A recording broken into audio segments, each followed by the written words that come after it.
Well. Welcome into the Fantasy Six Pack YouTube channel for the Week 13 game preview show. I'm your host, Dylan Clemens, and with my two co-hosts, Michael Plant and Ike Bonney. What's up, fellas? Man, just gave myself I'm a doing good, man. in my head. Apparently, I'm not. How are you guys No. doing?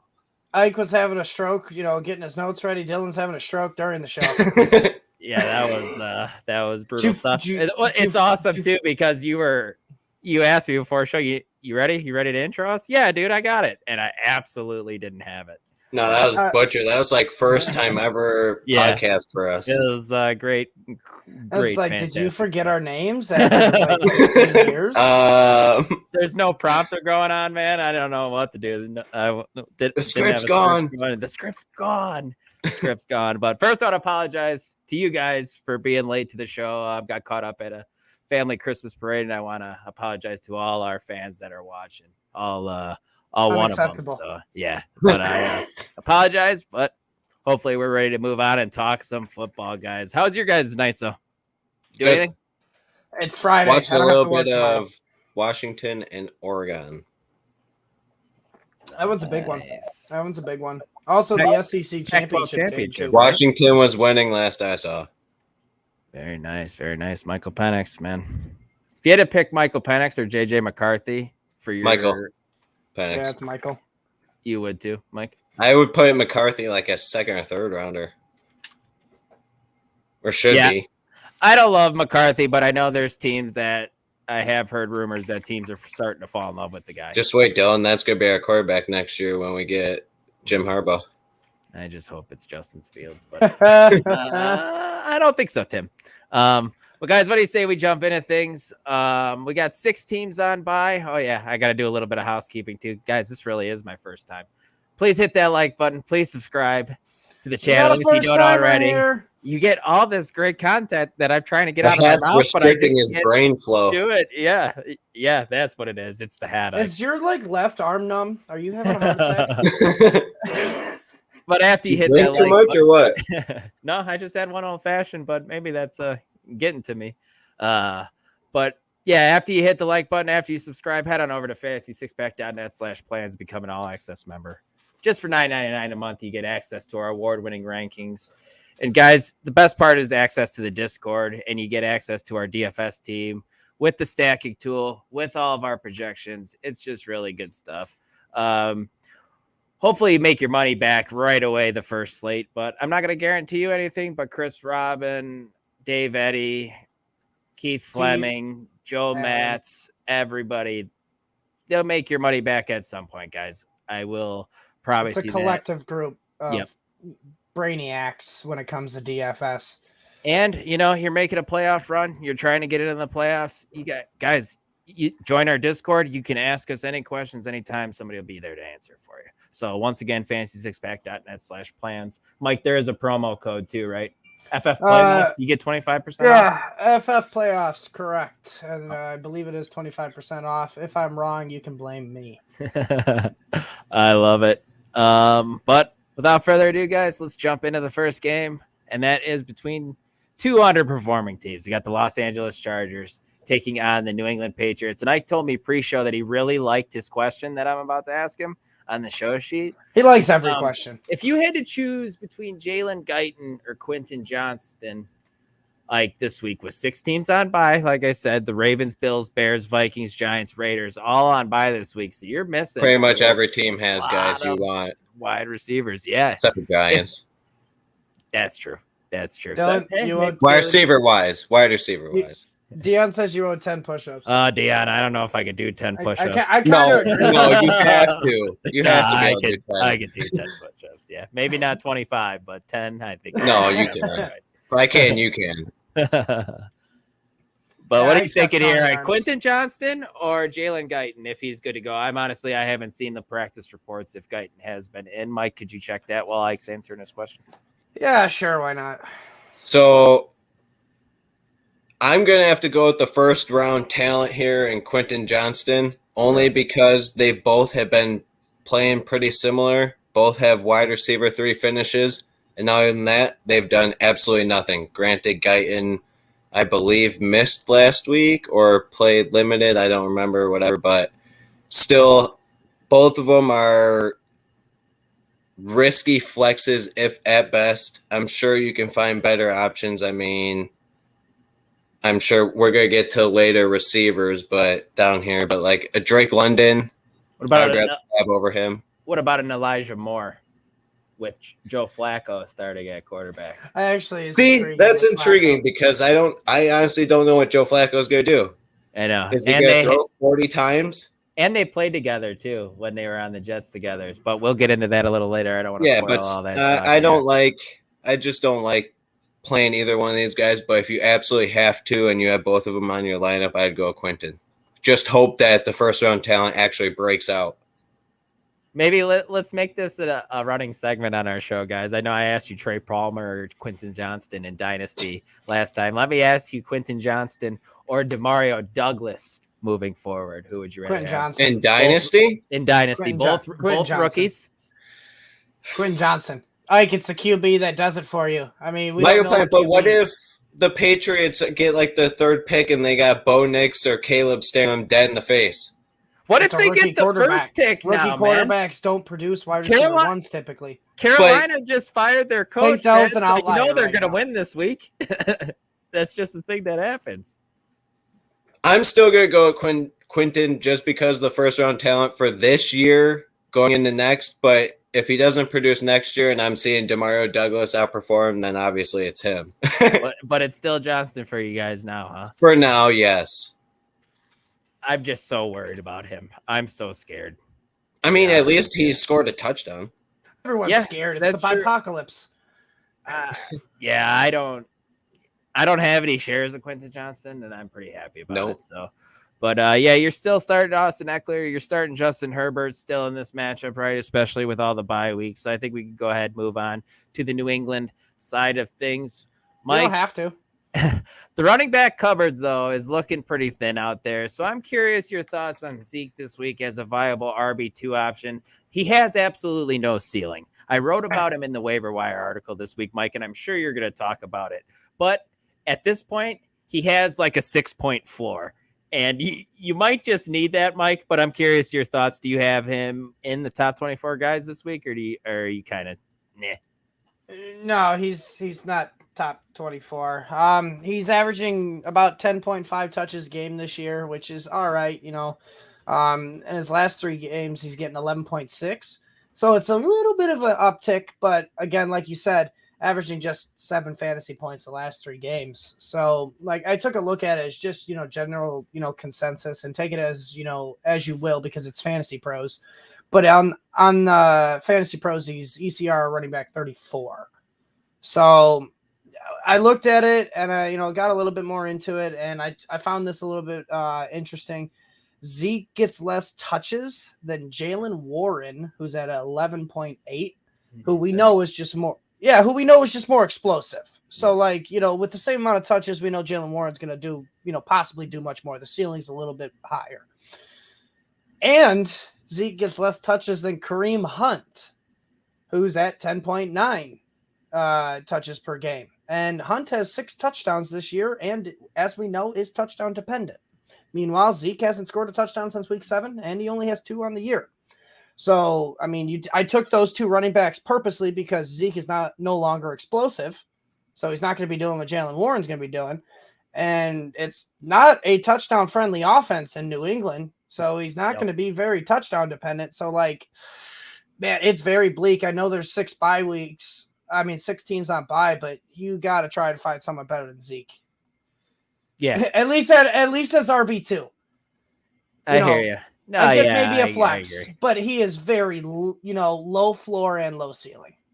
Yeah, there's just no ceiling. I looked. I don't think he scored over 12 fantasy points all season or something wild like that. And even when he got in the end zone, so it's definitely not ideal. But if you need a solid 6 points, Zeke's your guy. Nobody wants that. From a tight end, I guess. And unfortunately, you're probably starting Demario Douglas. You probably like it a little less with Devontae Parker back, but he's floating around right around those 10 and 11 points, and that might really be the best you get close to the waiver wire, at this point of the season. You guys tend to agree with that? For sure. Next game we got here, the Detroit Lions taking on the New Orleans Saints. And yeah, Mike, actually, let's jump into some of these questions, or one of the questions that we got right now. That wasn't what I was laughing about. Ike's over here making a damn turtle in the private chat. What a fucking goon. All right, what's up, AKA Bash? He's wondering if we could help us out. Of course, we can help you out. Hopefully it works. That's the key right there.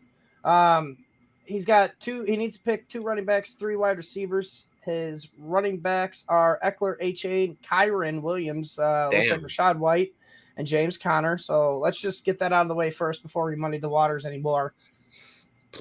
Oh, I want to pick 5. I don't want to just pick 2, man. Wow. I'm going Kyren no matter what. I think you got to go Kyren. And I'm sitting Etienne off of the injury with these options. Eckler? I'm sitting Conner. You're playing. Yeah, you're playing Eckler or Kyren. I think you can make an argument for Rashad White. Yeah. Imagine benching Eckler for Rashad White, though. It's like, like the problem is White's got like 15 points in like 4 or 5 games in a row or something like that, isn't it? Yeah. So Eckler, the last 3 games, has 11 receptions on 16 targets, only 87 receiving yards. Now let's go over and check out Rashad White, who has 10 receptions on 12 targets, 85 yards, and a touchdown. He's literally getting the same amount of work as Austin Eckler.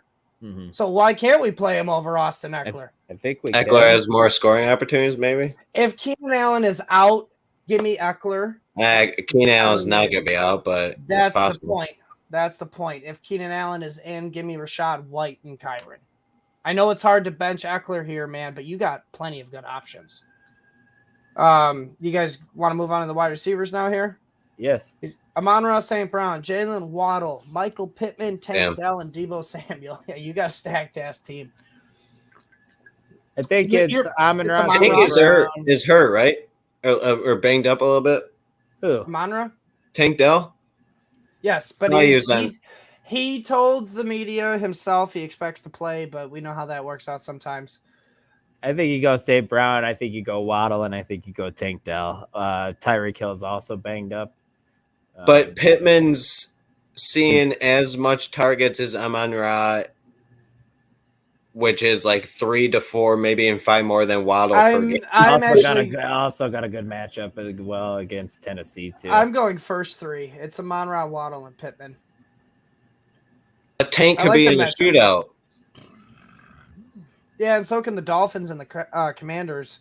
Like, the Commanders are like, and so could Deebo and the Eagles. Best matchup against wide receivers, which means just Tyreek's going to eat. I would say Amon-Ra.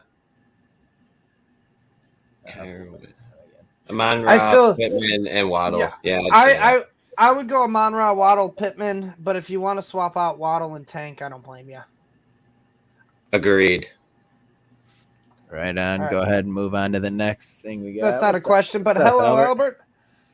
All right. I actually think that was the only question. We got another one. Just got one here from Malcolm. Is Morrow a great pickup this week for IDP since Cunningham is out? You're right. That's a question, but we don't know IDP. I'm sorry, Malcolm. Who does Philadelphia play? Come on. San Fran. Oh, yeah. I kind of like that then. He'll probably get 8 to 10 tackles. Which one plays for the Eagles? Is it Morrow? I'm sorry? What? Which one plays for the Eagles? Is it Morrow? Morrow does, yeah. He's the middle linebacker. Cunningham? Is that Zach Cunningham, I'm guessing? Yes. Who's he play for? Yes. Look him up real quick. Yeah, we're definitely not IDP experts, but I think Morrow will be solid. Oh, Cunningham is on the Eagles. I think both are. Yeah, you're right. Nicholas Morrow. They both are on the Eagles, man. I'm sorry, dude. Malcolm. Former Bear. Go hit up Steve Hungarter or Mace on Twitter. Rainey. Or Mace Rainey. They are our expert IDP guys. Mace Rainey, I believe, is actually the top 10 as far as IDP rankings here on Fantasy Pros. We're not going to sit here and try and pretend that we know IDP for you, man. I apologize that we can't help you out, but definitely go hit up Mace Rainey or Steve Hungarter. You are welcome, my friend. All right. Next game we got here, the Detroit I need Lions. another beer after that. Detroit Lions taking on the New Orleans Saints. Mustard. Ike, outside of Sun God, because he's just awesome. Talk about a guy with the floor. Talk about a guy with the floor, man. Just incredible stuff. But outside of him, the Sun God, and outside of the running backs who you're both starting, don't even question it. You're starting both running backs and Laporta. Let's just spend 10 seconds on it. And I know they talked about it on the Ringer Fantasy podcast. Are David Montgomery and Jahmyr Gibbs both top 3-round picks next year? Top. I wouldn't say top 3. No. Top 5. Top 5.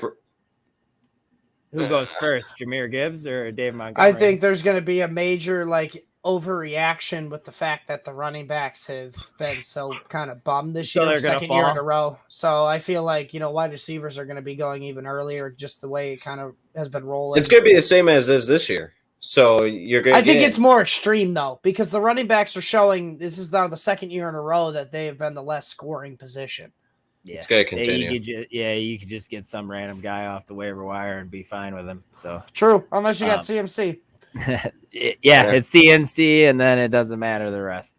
But Ike, is there a wide receiver outside of Sun God that you want in this offense that you feel decently comfortable starting, like Jameson Williams? No. He's only seen 9 targets in the past 3 games, and that's 81st among wide receivers. But he has had 1 wide receiver 3 finish, but that's off a big play, I believe. But none of them are really getting the work. It's either Laporta, the 2 running backs, or Amon-Ra, or bust. So I wouldn't trust any of them really for even with Mageddon. Lately, it's been bust. Yeah, I mean, I liked earlier in the year when you could play Josh Reynolds at times, and he was fine. And that time has passed, though. He hasn't finished inside top 40 in quite some time. Yeah, no, I hear that. What do you think? We do have another question here from Tyler, and we got this question last night on Joe's show. If you want to hop in before we hop over into the Saints question. Yeah, pull it up. I mean, he is a state champ, guys. Respect the championship. State champ in the building. Well, it's not Mingo. It's Greg Dortch. It's not Mingo. Greg Deutschman Dortch. Wrote about him in the wire. We'll get into Dortch later, but it's Dortch. Yep, wrote about him in the waiver wire column. 17 targets in the 2 games with Kyler Murray. Consistent. Yeah, it's good stuff. 8+ in back-to-back games. He's the safest option, but I think you get a higher ceiling with Zay Jones. But Dortch is the safer option. Yeah, I won't argue that. You could just basically just don't even mention Mingo again. You're in a dynasty league with 16 guys. With 6 bye weeks, there are guys playing worse players than 100%. Oh yeah. So yeah, you could be playing Johnston. I would play it safe with Dortch because I mean, if you're going up against a team that's getting hit by bye weeks, you just need to play it safe, Tyler. Yep, I would go Dortch as well. Looking at the Saints side of things, Mike, the offense banged up here. Could be without Chris Olave. Definitely out Michael Thomas. Who is the biggest benefactor in the Saints offense? Are we going to see A.T. Perry breakout, maybe, perhaps? Or are you more so leaning the older heads here in this offense? Come on. I mean, Juwan Johnson is a little intriguing as far as the tight end position goes. But the problem is Taysom Hill is there. So it's hard to play a tight end that shares the same field with Taysom Hill. But with that being said, it's like what I said. It's Kamara, and then it's Taysom Hill, in my opinion. When Hill got hot weeks 6 through 9, he finished as a tight end 6, tight end 6, tight end 3, and tight end 6. And what a time to be alive. And in that stretch, he saw 46 total opportunities. And I say opportunities because he also had 4 passing attempts in that stretch, which he got a touchdown out of. And, it's fantasy. We love those. Like, I can hear you. I don't hear you laughing, but I can see it. So the thing here is when you got all these players injured, basically, if he gets 11 plus opportunities, if you include those passing attempts in there, I mean, he's a lock for a top 6 tight end. I mean, he did it 3 of the 4 weeks, and then 1 out of those 4 weeks, he was a top 5 tight end. Mm-hmm. So, like, I think Kamara, it's going to be another, 10-plus target game for him, but don't be surprised when they, because they're going to be riding Kamara throughout the numbers, but I think when they get to the red zone, it's Taysom Hill, come on into the game. They are saying Olave has a chance to play, though, so that would help the offense a lot. It does, and it would definitely eat into Taysom Hill's opportunities. Yeah. So keep that in mind if you want to play Hill. But if Olave's out, like, I think Taysom Hill's a lock for a top 6 tight end, at least. I agree. Him or Njoku, then, if Olave's out. That's Taysom Hill, unfortunately, because, I mean, Joe Flacco. Njoku seeing as many targets as the top tight ends, other than, like, Kelsey and freaking Hutchinson. DTR. True. Joe Flacco last year, if I remember correctly, True. I'm not always right, spread the ball around for the Jets. Joe Flacco's a toss-up. That whole offense, which we'll get into later again, but still. But it's an upgrade, I think, from Dorian Thompson-Robinson. That's the Is thing. it, though? I mean, Yeah. he's like 40. How old is Flacco? Think about what the Jets are going through right now. They would love to have Joe Flacco back. They could have done it. You're right. They could have, but they didn't. All right. Connor, what's up, my man? Thank you for joining us, dude. Hey, Connor. How desperate would you guys have to be to play Derek Carr if Chris Olave doesn't play this week? Like, would you rather play Kenny Pickett over Derek Carr against Arizona? Yes. I'd rather play Desmond Ridder. Tell me when to stop. I just did. He said Desmond Ridder. I'll tell you why, because he's our next guy. I'd rather play Bailey Zappi. No, you're about to get zapped. You're right. Matthew Stafford over Derek Carr against the tough Browns defense. Oh yeah. Oh boy. Oh, man. Yeah, I'd still go Stafford. Weapons are better. And Myles Garrett got hurt, right? He was banged up. He may still play, but man, he's toughing it out. Will Levis or Derek Carr this week? Derek Carr. Will Levis gets Indy. Will Levis. Bryce Young against Tampa Bay. Don't. That's where I draw the line. Don't. All right. Only because new offensive coordinator, because Frank Reich is out. We don't know what it's going to be just yet. So the range of outcomes is literally it's infinite is the range of outcomes. It could be really fucking good, or you think Miles Sanders gonna get the ball, or what? No. Honestly, I'm avoiding this team if I can outside of Adam Thielen, but even so, I'm still a little bit scared of Adam Thielen. Yeah, I hear that. It is. I feel so confident in playing Tampa's defense. And got another one from Tyler here. Kirk or Scary Terry? Scary Terry. Yeah, nice. Against the Dolphins. I think the Dolphins just run up the score on the. Could be a shootout, and Sam Howell is. I don't know about a shootout, man. Yards. He's leading the league in passing yards. He's got to get. He's averaging 300. I say I don't think shootout because the thing is Sam Howell's going to be throwing a lot, but he also turns the ball over a lot. So like that doesn't matter for Terry. You're right. As long as he gets 10 targets, 6 catches. It does. Well, actually, it does matter for Terry a little bit because if they don't have the ball, Terry's not on the field. But he still averages like 320 passing yards a game, no matter what he does. I know. It's just we got to limit the turnovers. That's all I'm saying. But I still lean Scary Terry. Give me Scary. Wouldn't be surprised if one of the Saints players goes to jail. Bold. We got another. It's not bold at this point. You guys think Tajay Spears? Wow, I can't talk. There we go, guys. Tajay Spears, does he have value? No, I will talk about this a little bit later. Get George play, but to sum it up as simple as I can, no. It's Derrick Henry season. Yeah. Especially, it's playoff Derrick Henry time. Not this week, Tyler. I love me some DJ Moore. I mean, well, here's the thing, Tyler. I know this year. It hasn't been great, but he's one of 5 wide receivers before week 13 that had 1,000 receiving yards. So, like, what do you mean it hasn't been great? It's literally been fantastic if you drafted DJ Moore. With Bajan, it was not good. It wasn't. It wasn't good with Bajan. He was. That's the thing. Yeah. But if you're lucky like Dylan, then you're 10-1 at that time, and you get Justin Fields back with DJ Moore, you're fine. Yeah, man. It's Which is insane. He averages like 12 points more with Fields than Badgett. It was insane. You were Justin getting Fields isn't a good quarterback. I know, and if people, that was sarcasm. If you would have said that, if you would have said that DJ Moore had over 1,000 yards in Week 13, you would think Justin Fields would have had a great season, right? And now people are talking about releasing him. Not releasing him, replacing him. Look at his full season stats. If he played the full 17 games with what he's been doing, it's kind of impressive, actually. That conversation is for another day and a different show. I can't wait to talk about it, though. It's going to be a career year for DJ Moore. But the next game, guys, we got here the Atlanta Falcons taking on the New York Jets. Ike, is everyone in this Falcons offense a sit outside of Bijan Robinson with Desmond Mitter back at quarterback? Mitter? Depends on what kind of league you're in. If you're in a super flex league, I would most certainly play Desmond Ridder over Derek Carr, you said, right? That's what he said? Yes, because in 6 of his 10 games, he's finished as a quarterback 2 or better. He's not wrong. And actually, in a few of them, he's finished as a quarterback 1.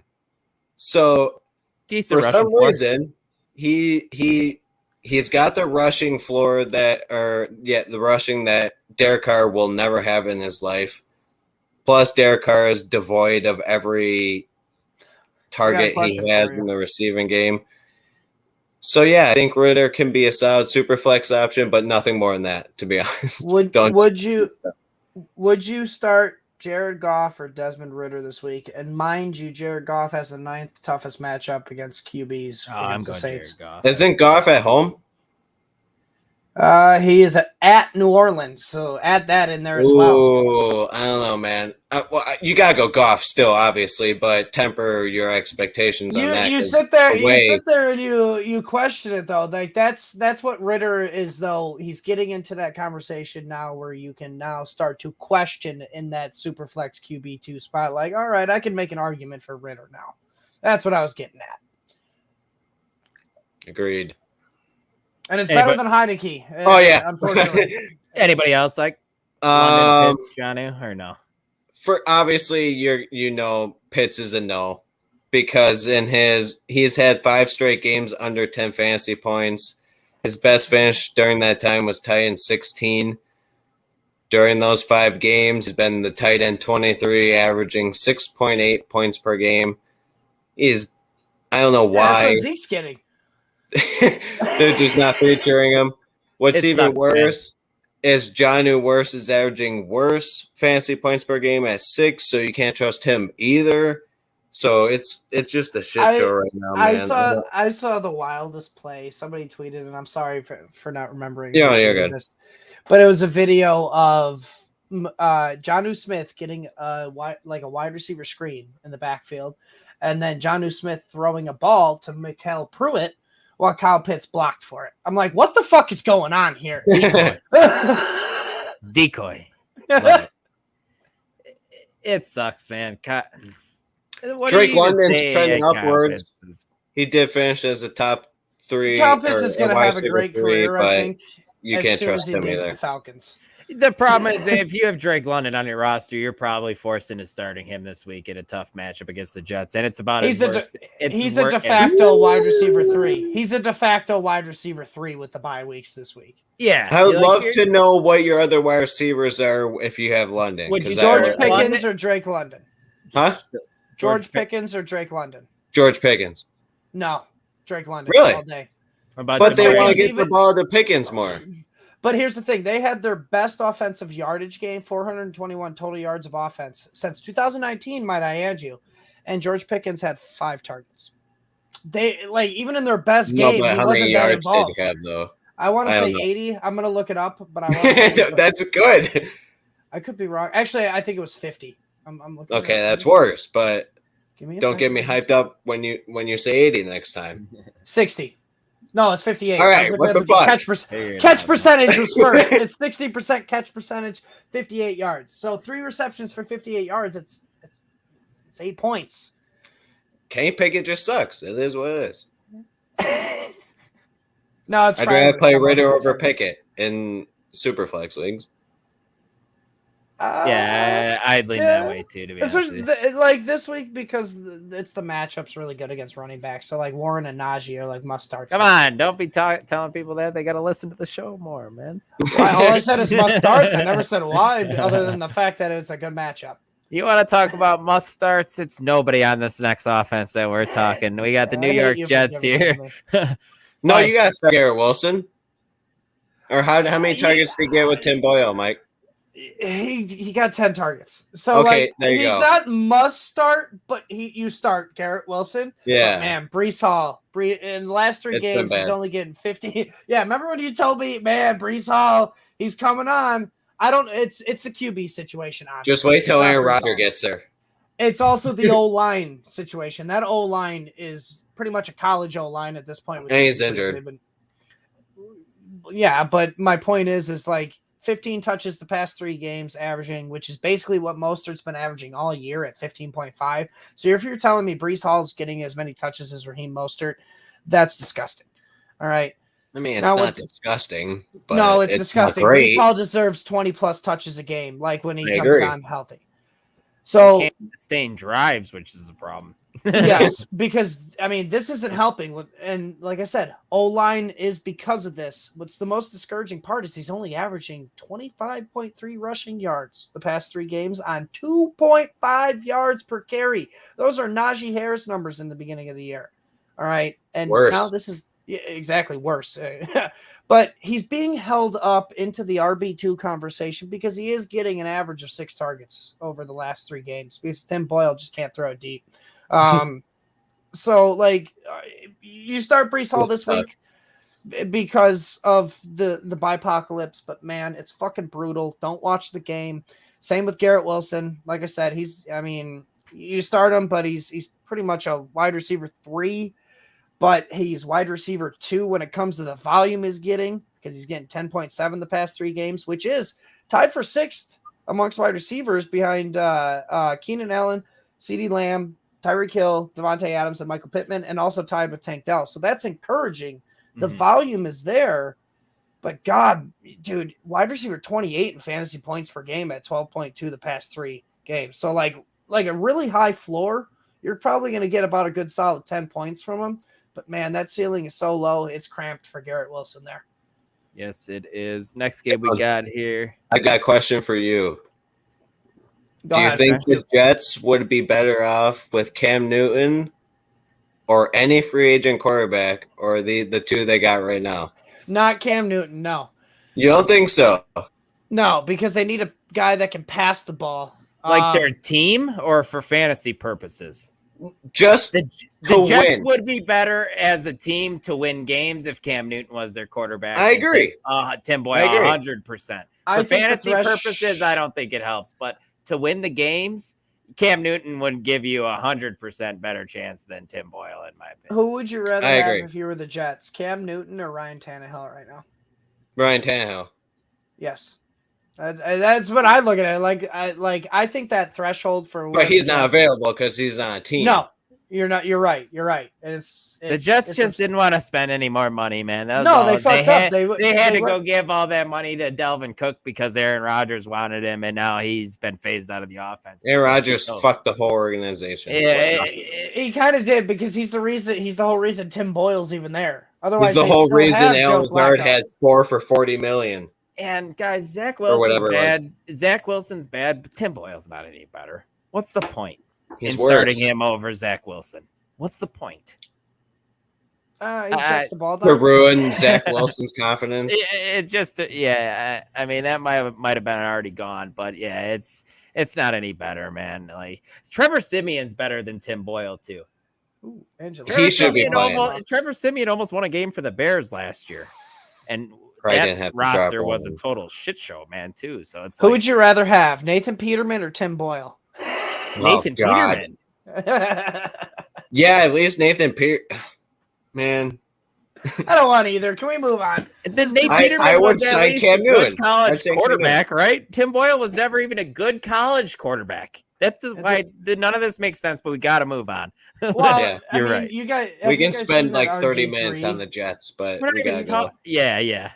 RG3 was like trying to like promote himself to get signed as like a second squad. I Like, would why have don't the called Jets him. just go get I'd be him? like, You would dude, rather had RG3 than Tim Boyle, man. Exactly. Like, why aren't the Jets going to contact RG3? Fuck it. Why not at this point? Weird stuff. They don't want to spend any more money, but let's They move on. can't. We got the Arizona Cardinals taking on the Pittsburgh Steelers this week. And Ike, you might have chuckled when I sent you this question, but it's a little bit closer than you'd think, especially with Dortch and Hollywood here. Rank these three receivers. You got Hollywood Brown, Greg Dortch, Rondale Moore. How would you rank them this week? I would rank him as Marquise Brown first still because he is getting the higher target share. He did just see 12 targets last week, so I'm assuming him and Kyler are starting to get their shit together. I would assume. Who's We're going Big Ben. I would take that made me laugh too. But Marquise Brown's first, obviously, because he is the alpha, other than Trey McBride in that offense. I would assume Dortch is the most consistent to me. He's seen 8+ targets in the past 2 weeks, so you can get away with him as in the wide receiver 3 spot too. As for Rondale Moore, you can leave him on the bench. He's been getting lucky on that 150-yard touchdown. He's getting a little bit of running work, but it's not enough to start. Why do I feel the Cardinals are going to win this game if the weather's not totally crap? Is anyone else? Pretty sure it is going to be bad, isn't it? Is it? Yeah. Or no, that was I would the take Jets Cardinals game. That in was this going to one. be bad. I think the Cardinals could win this game. I really do. You just want them to. Yeah, kind of. I am kind of a closet Kyler fan too. So, but looking at the Steelers side of things, Mike, who are you most happy with the offensive coordinator change after week 1, and who are you most disappointing in after 1 week? I'll give you two each. The most I'm excited with is Pat Freiermuth. 9 receptions on 11 targets for 120 yards. That was crazy, man. I think that's a new norm for this offense because the one thing that the offensive coordinator for the Steelers did this week that Matt Canada hasn't done in 4 years is he used the middle of the field. Yes. All right. And this is where Pat Freiermuth, makes his hay. So, like, he's the most beneficial guy here because I do think this is like a 7, 8, 9 target type of deal consistently for Freiermuth moving forward. Just depends on Kenny Pickett if he, can really do much with it.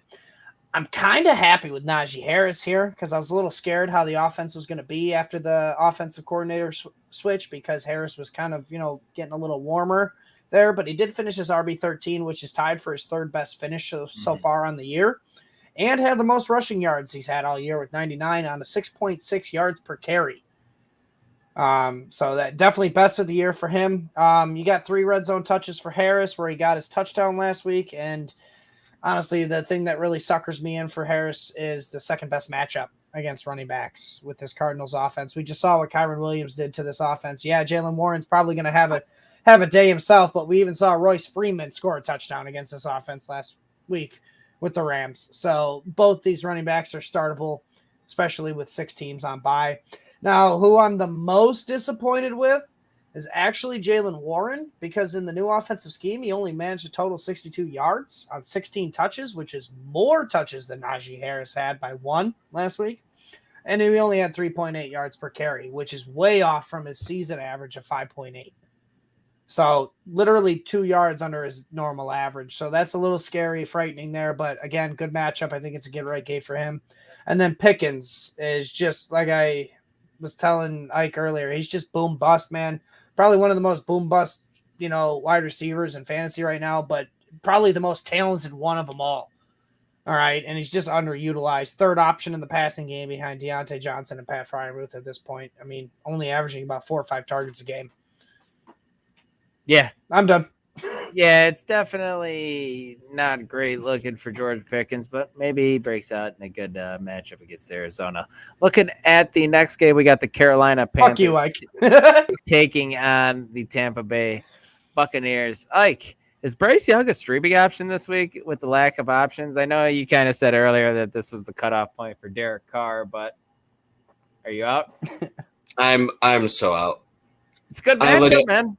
I don't care. I could be mean and just like legit laugh at this question and just be like, But in 3 straight games, he's had under 9.5 fantasy points.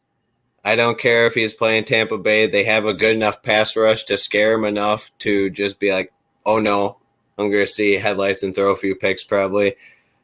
The offense is the worst in the league right now. Please find someone else. I'd rather play Desmond Ridder. I would rather play Kenny Pickett too, to be honest.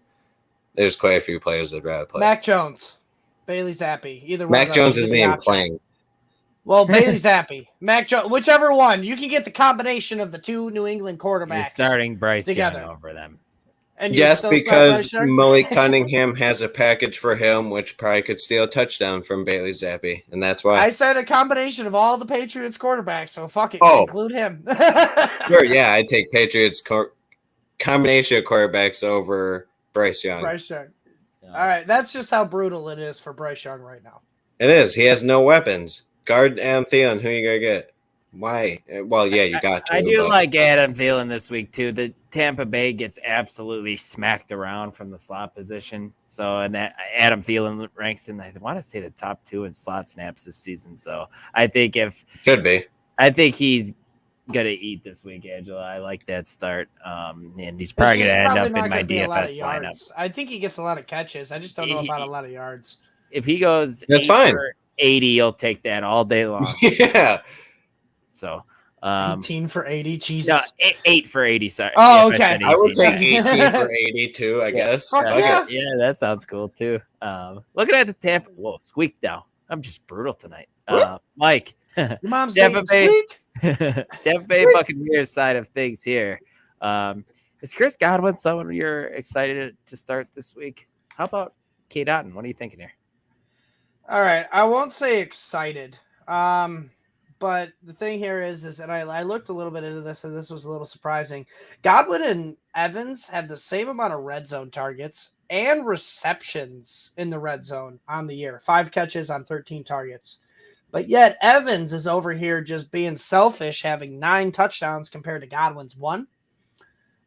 So, again, like I said, not excited. But the thing, I mean, honestly is he's still getting 7.5 targets the past 3 games.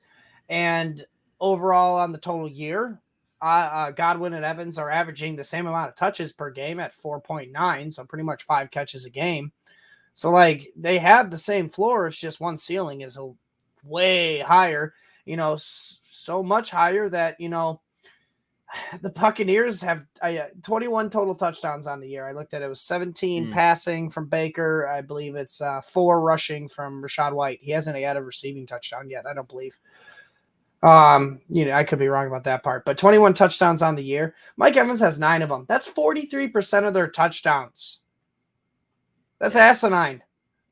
I mean, like, I'm sure there's some regression to the mean that's going to happen there. But it leads into... Yeah, next season. Probably. But it leads into your next question about K. Dotton here. And, he's got 12 targets the past 3 games, 10 receptions, but only 104 yards. So realistically, he's only getting about 3 catches for 30 yards. So, that's a streamer tight end. And when you're streaming tight ends, you want a touchdown, guy. And like we just said, there's 21 total touchdowns in this offense, and Mike Evans is getting 43% of them. So probably not going to beat Dotton. There's none left over for K. Dotton. No pie for K. Dotton on the touchdowns. I found that insane. 43% of their touchdowns have gone to Mike Evans this year. Yeah, it is pretty crazy. The next game we got to talk about, the Indianapolis Colts taking on the Tennessee Titans. Jonathan Taylor goes down, had to have thumb surgery, out 2 to 3 weeks. I thought it was a little weird that he's only out 2 to 3 weeks after having surgery, and considering you have to hold stuff with your thumb. But I don't know. That's why I'm not a doctor. How high do you have Zach Moss ranked this week? You're muted. It's $1 in the jar, bitch. No. See. Gotcha. You're muted again. I'm going. What are you going He's for? a top 10 running back this week. I Obviously, you guys know from earlier in the season, everybody knows that when he was getting starter snaps, he was an RB1 in 4 of his 5 games. There's no reason not to What trust him Angelo now. says. Yeah, lock for sure. He is. He's honestly, if I remember correctly, Joe said he's a top 10 running back right now, ranked for him. Yeah. Oh, yeah. Same me. I'm ranked as well. Yep. What about Josh Downs this week? Top 30 guy? Unfortunately, he has to be. Yeah. With all the bye weeks. He did see 13 targets last week, his most he's seen all year, but unfortunately, he only caught 5 of those for 43 yards, 9 fantasy points. Not great. So it's definitely risky if you want to start him. You got to hope for a shootout for him to get that many targets again, because obviously Pittman is the number 1 option.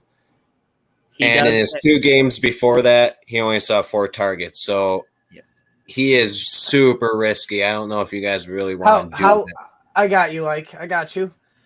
Josh Downs or Drake London? Drake London at least has seen consistent targets. So I go him. Dylan, real quick. I think it's Downs here. I like the matchup for him. The matchup in the slot is very good against Tennessee. I think they're top 5 worst. Just weird. He just doesn't see enough, man. I got another one for you. Josh Downs or George Pickens? That was Josh. I'm going Pickens. Really? I got you both. I got you fucking both on that one. I love it. I love my job. Pickens has a better chance of scoring a touchdown as well over Downs. Pickens also has a better chance of not seeing any targets. Exactly. It's Downs. But Downs has a chance of seeing 3 targets like he has the past 2 games, other than that 13 one, which was in a weird game with the Texans, which was a shootout, I'm pretty sure. So, but we've also seen Josh Downs get double-digit targets a few different times this season. George Pickens only got that with Deontay Johnson out. I was gonna say I don't think George Pickens. I don't feel like he's ever got double-digit targets in a game. But he gets the touchdowns, which Josh Downs doesn't. Yeah, no, I hear that. Yeah, and George Pickens is a deep play guy. Josh Downs is always going to be a closer to the line type of receiver. They're definitely 2 different types of guys here. And Mike, looking at the Tennessee Titans side of things, playoff Derrick Henry, but he only has 3 on the year. Playoff Derrick Henry was engaged more than Josh. I mean, you never gave me a chance to answer because apparently I started a deeply rooted argument between you guys, between Pickens and Josh Downs, that I will, gladly take advantage of in the future. But it's Drake London, then it's Josh Downs, then it's George Pickens for me. But go on. Or did you ask me the question already, and did I just blank on it? I don't remember, man, but I'll ask it again. Weird. We got playoff Derrick Henry engaged. Oh, you did ask a couple weeks. Does he continue his success against the Colts defense? All right, so yes, which is going back to going back to what? Come on, where is it? Angelo knows. He knows. Oh man, where was the comment about Tajay Spears? Man, I can't remember George. This is what you want to be listening to right now because unfortunately, because Derrick Henry playoff Henry has activated, Tajay Spears is being put to the side. He's only getting about 7 touches a game the past 3. So like Derrick Henry is getting his 15+ touch performances, that he's gonna get when it becomes cold out like it is now, and honestly, I wouldn't be shocked if it's another double touchdown day for Derrick Henry. Yeah, I agree. And he's the only guy in the offense I want to play. Well, I mean, and DeAndre Hopkins, you're starting DeAndre Hopkins. Yeah, right. He's back to reality, only getting 9.8 fantasy points per game the past 3, which is a wide receiver 45. So like Henry is the one you can start confidently, but with 6 teams on bye, Hopkins is a borderline wide receiver 3 flex play. Hopkins ahead of all those other guys you asked, right? Ahead of Pickens, ahead of London, ahead of Downs. London, I would make an argument for, but I would probably lean I would lean Hopkins over London, but it's close. All right. Next game we got here, the Miami Dolphins taking on the Washington Commanders. Like, I know, kind of a basic question. The Dolphins questions always suck every week. You know what I mean? Like, what are we supposed to talk about here? It's really just the running backs. So if Etienne is playing, are we playing him this week? Because he burned people a couple weeks ago just getting re-injured, but you're trusting him this week? I think this one really depends on who you have on your team. It really does. In most cases with it, buy him again, you probably are starting him. But if you're deep at running back, probably don't need to. So I don't know why you're raising Mixon or A-Chain? Mixon or A-Chain, because I'm deep at running back. You're going to go I would go Mixon because I know he's going to get more work because I think Mostert's going to get – I think A-Chain's not going to get as much as we expect. He'll probably get his 5-10 carries, see what he can do still, maybe give him a touchdown. But if you're down bad at running back, he's worth a start. But if you're deep, don't risk it. About A-Chan over like another guy we're going to talk about in the next game, Devin Singletary. Yeah. Like, that's close. It's probably like I was listening to the fantasy. Damian Pierce is basically cooked right now. I'd put him in my drop list or on the bubble because he's been brutal. But I disagree with that. But we'll talk about that the next game. Really, Damian Pierce, huh? Yeah, I wouldn't drop him just yet. But I have him rostered in a few places still too. Well, I mean, if you're in 12 team, yeah, sure, but if you're in a 10 teamer, if you have him, like, whoops. No, I'd still keep him because the thing is, man, Let's you really want me to tell? Let's talk about it next game. I want to save it for next game. I just want you to answer the question, A-Chan or Devin Singletary. You guys, I'd rather Devin Singletary because I think it's Devin Singletary's backfield. It's A-Chain. I was listening to the Fantasy Focus podcast with, Mike Clay, Field Yates, and all them, and Mike Clay in his Sunday rankings had him at RB18. So sweet. Yeah, give me A-Chain. I mean, if you don't trust me, you trust Mike Clay. I mean, I only trust Joe Bond, man. All right, well, suck it up for that raise. I deserve a raise after that intro I gave us tonight. Yeah, open that mouth wide. Oh man. Looking at the Washington side of things now. If you want to talk about a shitty question. Wow. I thought this was a good one. It is a good one, but it's shitty talking about these people. If you have both of these guys rostered, Antonio Gibson, Jahan Dotson, I guess I could have threw Curtis Samuel in here too. That might have changed your answer, Mike, but I didn't. So Antonio Gibson, Jahan Dotson, you had to start one in the flex. Who are you starting? First off, abso-fucking-lutely it would have changed my answer because it would have been Curtis Samuel. But if you do possibly have Gibson and Dotson this week, guys, and you're choosing between the two, play it safe. Go with Gibson. The realistic thing is Dotson's getting 3.5 touches a game. Meanwhile, Gibson's getting 6.3 touches a game. And just in the last 3 games, Gibson's getting 5 targets a game. Meanwhile, Dotson is only getting 4. So, Gibson is more involved in the passing game than Dotson is lately. And you get an additional 5 rushing attempts added on that with Antonio Gibson also. So, he is the safer option, but this week does have possible shootout potential. So, I do think Dotson can score a touchdown. Miami is 13th best matchup for wide receivers, allowing 36 fantasy points per game. That's why we're so on Terry McLaurin this week. And then it's the 6th toughest matchup against RBs, only allowing 17.6. So, it'll probably not be a ceiling game for Gibson here. It'll probably be more of a ceiling game for Dotson, but you're safer playing Gibson. Yeah. And I don't like agreeing with you, man, but I think I'm with you there as well. Ike, would you go Antonio Gibson over Dotson as well?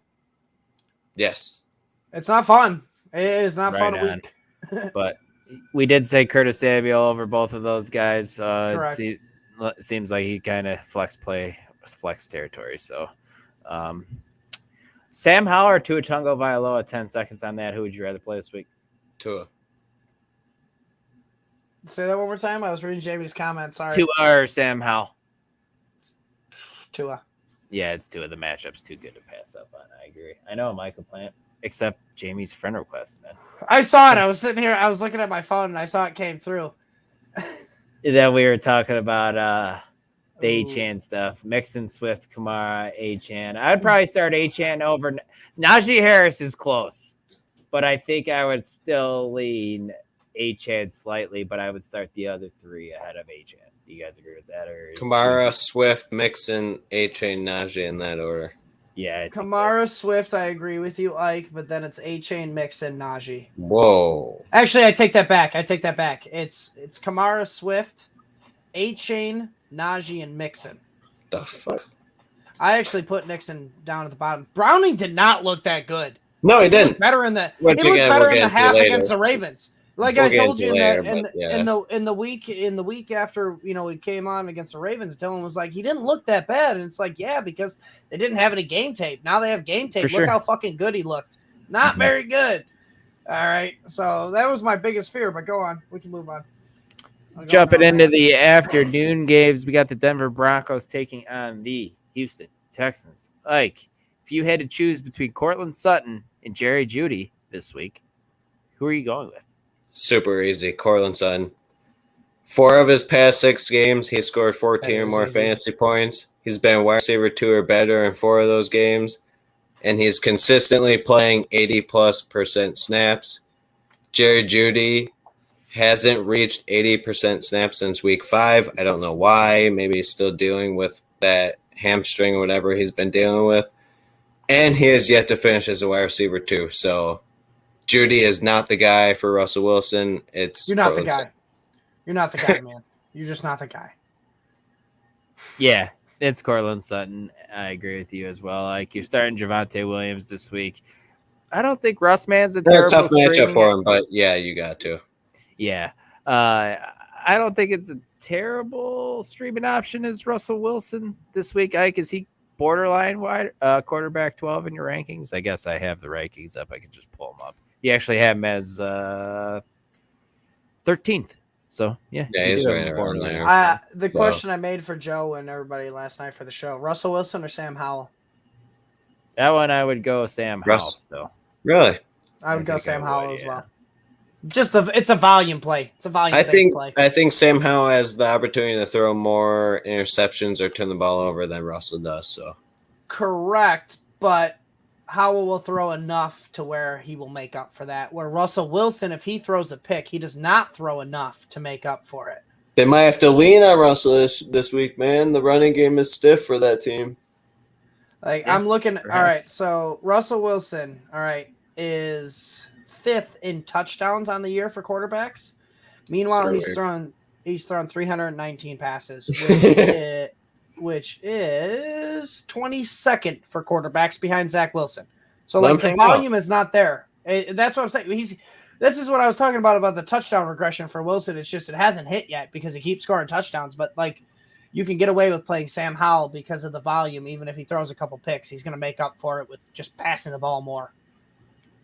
I tend to agree. Looking at the Texas side of things, you're starting Nico Collins, you're starting Tank Dell. But let's talk healthy backfield here. Devin Singletary. Oh, Dalton Schultz did get ruled out. But yes, I did see that as well. Devin Singletary or Dameon Pierce this week, Mike? I'm taking a drink because I know Ike's going to yell at me. But it's Pierce for me. When Pierce was healthy, this weirded me out too a little bit now. That's fine. Week 1 through 8, Pierce, when healthy, saw 16.9 touches a game compared to 8 touches a game for Singletary. So, like, when both of them are healthy, D'Amico Ryan saw Pierce as the lead back. What did Pierce do with that work? Just want to know. I get that, but Devin Singletary's also had better matchups in the 4 games he's played than Dameon Pierce had weeks 1 through 8. It's not. They don't take. We like that because we're fantasy guys. They look at Devin Singletary has played much better than Dameon Pierce when he's had the opportunities. Let's keep giving him the ball. No, am I wrong or what? Since they're gonna give him the ball probably more than 8 touches a game, but I still see Dameon Pierce as the lead back when 100% healthy because let's keep running him at 2.8 yards per carry. Yes, they're running Breece Hall at 2.5, so why not? Who else do they got? A washed-up Dalvin Cook and Michael Carter who can't run to save his life either. But here's who got cut. Okay, exactly. Here's the thing. When Pierce was hurt, who did they have behind Singletary? Oh, yeah, Andrew Beck, Mike Boone, Dare But Singletary Ogunbowale. was good. Of course when they're he going to get got the Singletary touches. the ball 20 Was he plus not? touches a game. He got Was he not 20.5 touches a game in the because you're not playing Andrew Beck, Mike Boone, or Dare Ogunbowale. Like, when you got Damian Pierce there, I think he's the healthy back because you have 8 weeks of Pierce being the lead back when healthy compared to You also 4 have weeks 8 weeks of him without. being an absolute shit show. I look at 8 weeks and it's a bigger sample size than 4. So you can be upset as you want, and I know Singletary has been better with the opportunities, but it doesn't mean they're just going to fucking throw Damian Pierce to the side. But they should, right? Because he kind of sucks. I think it should just be a split. And I don't love either of these guys the rest of the season. But if I had to pick one, I think I would lead Devin Singletary. I think they're going to lean on him a little bit more down the stretch. I just think he's more explosive. I think they're going to trust him a little bit more too. In my opinion, he's game script dependent because you look at the Houston Texans, they've had to throw the ball the past 3 games. So of course Devin Singletary is going to be more involved. But as soon as they get a game where they dominate, like possibly this game, I mean, now I don't know if they may dominate, but let's say I don't know if they're going to dominate any game. But my point is they will never dominate. Well, I mean, CJ Stroud has been pretty fucking phenomenal, so maybe. But the defense isn't that good. My point is if they have a positive game script, I don't think Devin Singletary gets those 5+ targets he's been seeing a game. No, but you're not getting it that Damian Pierce is so inefficient that you can give him 16 carries and he'll give you 50 yards. And so was Najee Harris in points. the beginning of the game, but the Pittsburgh Steelers are still. But Najee Harris gets touchdowns at least. But Najee Harris was averaging under 3 yards a carry in the beginning. I don't care. Najee gets touchdowns. What's Damian getting? Najee also lost his starting job. We can't just brush over that either. That Jalen Warren's technically the starter now. So, I mean, doesn't this kind of like relate a little bit to that? But he's looked better by losing the job. Singletary's going to take the starting job, but I don't think that to be the case. Yeah, it'll be interesting to see moving forward. That's for sure. How many touchdowns does Harris have? Next game we got, though, the Cleveland Browns taking on the Los Angeles Rams. Ike, if you were sitting one of these guys for the Browns this week with Joe Flacco at quarterback, who are you sitting? Cooper, Jerome Ford, Kareem Hunt? It's tough with Joe Flacco. I'm not really sure what they're going to do. I don't know if they're going to be super run heavy or super pass happy, but I would sit Hunt. He's had 4 straight games under 10 fantasy points. Jerome Ford's the running back there, and if they're going to go in the passing game, you got to hope it's going to go to Amari Cooper or David Njoku. So it's your best hope. I mean, I don't know what else to say because we don't know what Joe Flacco can do right now. So right now, I don't really want anybody from this offense, but other than Jerome Ford, I think you can be safe with him. Yeah. I think that's and Jerome Ford. You can get away with David Njoku, I guess. Joe Flacco, if I remember correctly, always targeted the tight end. I know he made Dennis Pitta pretty good for a while and all that. Joe Flacco made Garrett Wilson relevant last year. So, like, I actually think because Amari Cooper is a is a little bit of a bump. I would say Hunt then, yeah, for sure. And I, to be honest with you, I like it with Elijah Moore too. They were teammates in New York. Elijah Moore has been seeing a solid amount of targets all season, no matter who the quarterback is. Yeah. So the offense wants to get him the ball. It's been like he's got like 8 or 9 games of over 7 targets or something wild like that, and he really hasn't done anything with them all year. It's because they're so off target. Yeah, exactly. Hopefully, him and Joe Burrow, Joe Flacco are on the same page and get things going. I mean, can I just say this, my 2 cents right now? I think they should be starting PJ Walker this week, and then after this week, you start Joe Flacco. Like, how does Joe Flacco know the playbook enough? They're going to be just running the most basic vanilla plays, and I think that's what's going to bite him in the ass. That's why I kind of really only like Ford. Like, bunch of screens to him, maybe. PJ Walker this week because he knows the offense to where you have a more versatile playbook you can choose plays from. And then give me Joe Flacco one more week down the line when he has a week more to learn the playbook. Like, that's what I don't understand. Walker just might be that bad, man. He lost his job. He lost his backup job to Tyson Bagent, and now he lost it to Dorian Thompson-Robinson, and now he's lost it to Joe Flacco too. They're Yeah. trying to tell it. These teams are trying to tell you something. So I mean, but PJ I Walker get, won a I get game, your point. and so did DTR. So that's what I look at it. You're looking for wins if you're in the AFC fucking South. I mean the AFC North. West. North. They're in the North. I always forget. All right. That how many beers division have you drank tonight? Not enough. But that division is tough. You got the Ravens who are dominating the division. agree. You got the Browns who defense is killing it right now and holding them up. But then you got the Steelers who's coming in, and the Bengals are obviously out of the race with Joe Burrow injured.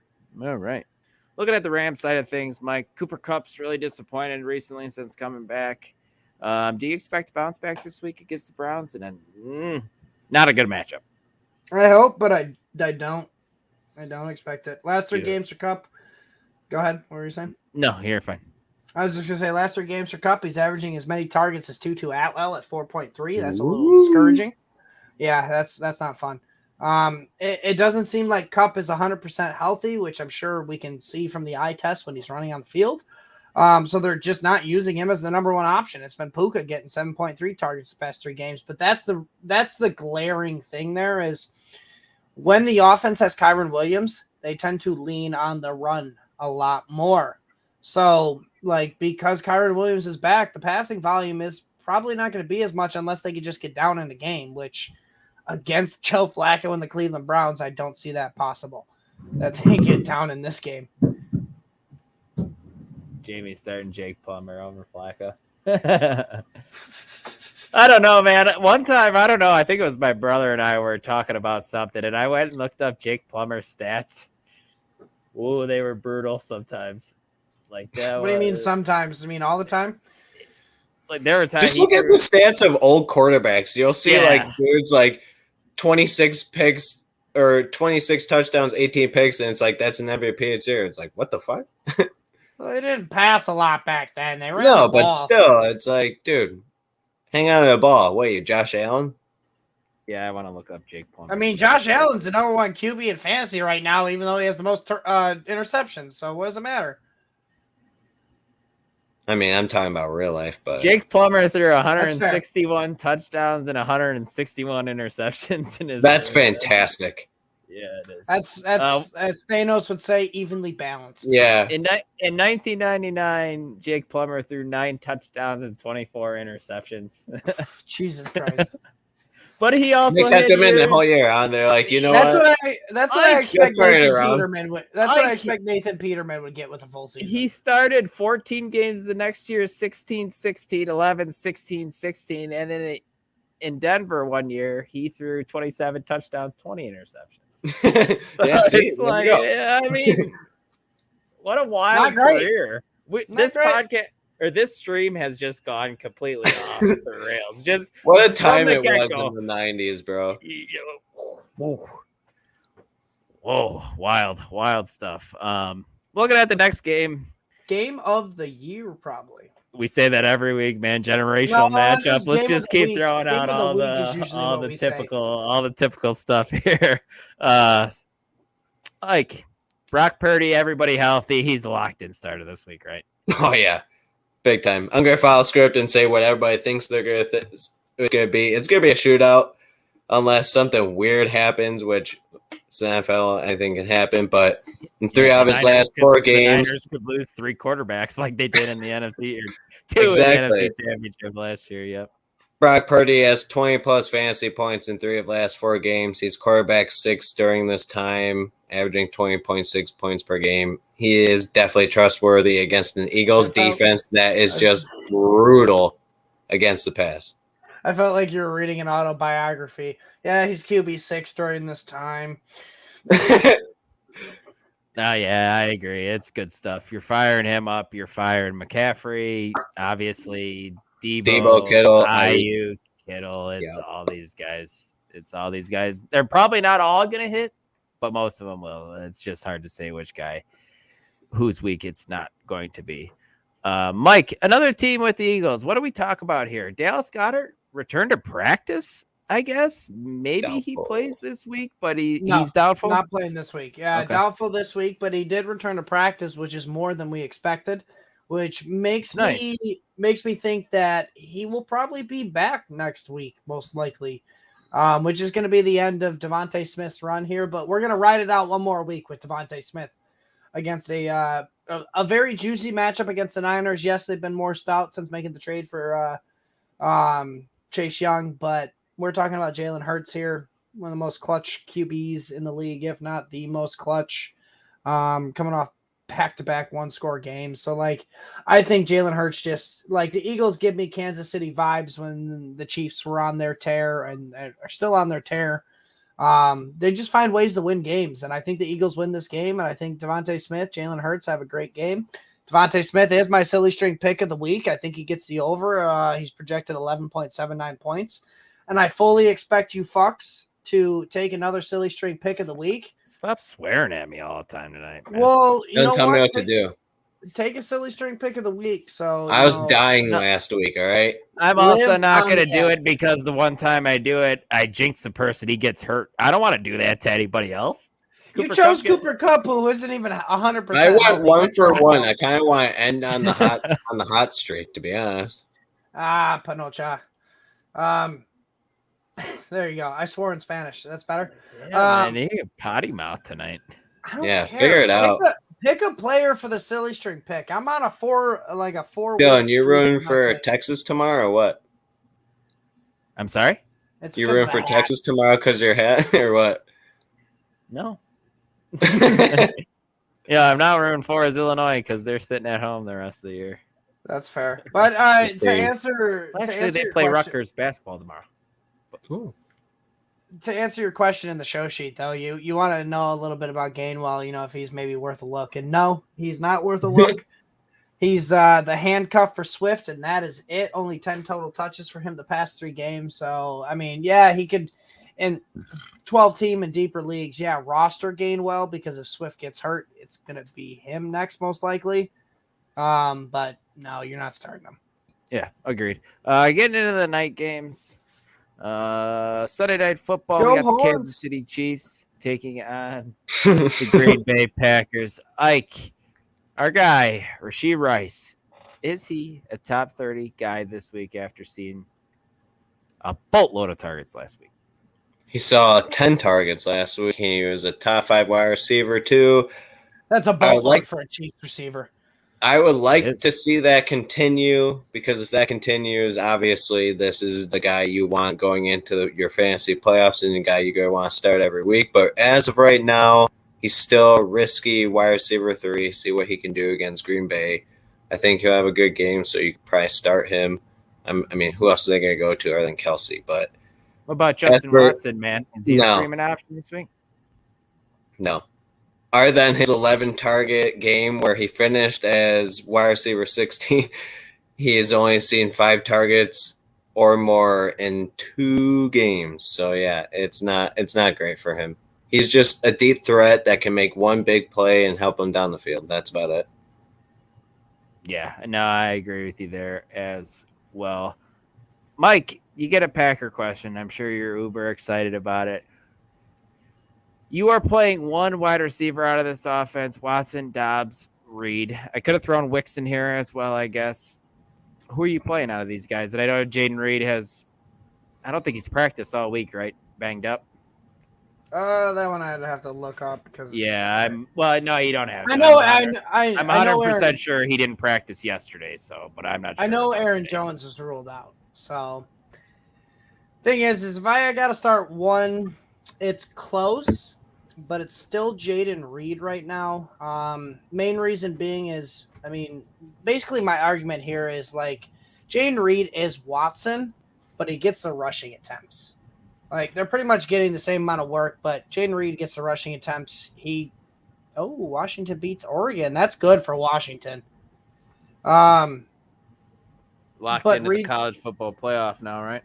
Yep, with the conference championship. But Reed gets the rushing attempts and the occasional rushing touchdown, so he gets a slight edge. But I just want to talk about Watson real quick. Like he's finally coming on. 18 targets the past 3 games, only 1 behind Jaden Reed, so that's why it's like they're fairly working the same, volume here.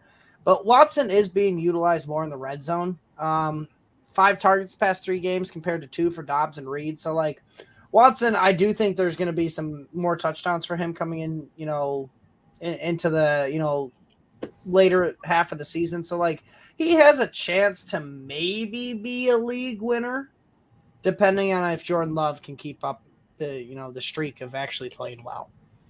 Yeah, I was talking to our guy Keith at bowling. This is a big game for Jordan Love, man. He's been playing really well. Definitely made Ike and I eat our words for sure. But this is a really good test for him. It's at home, which is nice for him. But Kansas City's defense is the real deal. So we will kind of see what Jordan Love is made of in this one. His first career start ever was against the Chiefs when he had a backup. I thought that's what it was, yeah. And so the Chiefs this is a rematch for him. The Chiefs need this game too, guys, and they want their offense to get rolling here because it's been a little iffy here. So I'm intrigued by this game. I actually am. So I'll be tuned in watching. I'm sure both of you guys will be as well. But Monday Night Football, we have Jamie Lyce-Reed this week. I'd be starting him in one of my leagues, but I want to keep him on my taxi squad because I got some other players that are just better. Yeah. I probably, to be honest with you, I played Brandon Cooks in my home league last night. Which I think worked out. If Jaden Reed was practicing, I probably would have started Jaden Reed and kept Brandon Cooks on the bench, if I'm being honest. Monday Night Football, though, the Cincinnati Bengals taking on the Jacksonville Jaguars. Ike, T. Higgins looks to be on track to play this week, possibly. If he does, is he still locked into your fantasy lineups with Jake Browning at quarterback? I think even if he does play, he's still a little bit too banged up. He's probably going to be decoy like he has been lately. I mean, even with Burrow, he's had a rough year. So with Browning, it's really tough to trust him right now. I mean, I'm sure with the buys, you don't have many options, but I'm hoping you got some other options, though. What about an option like Josh Downs? Or Jaden Reed, for that matter. I would play Jaden Reed over him. It's risky, but, I mean, T. Higgins is literally touchdown dependent. That's it. I don't think Jake Browning can provide 2 top wide receivers, and obviously Chase is going to get the ball more. Yeah, and Mixon is going to do as well as you think. I mean, T. Higgins is the odd man out. Yeah, I agree. I tend to agree this week, and if I could help it this weekend, I'm probably putting him on my bench as well. Looking at the Jacksonville side of things, Mike, and vibes are up with Trevor Lawrence. Vibes are up with Calvin Ridley. Unfortunately, vibes are a little down with Travis Etienne. Are you a little worried that maybe the massive workload he's gotten this season is starting to show now, and maybe Etienne's starting to break down a bit as the season moves on, or are you not worried about it?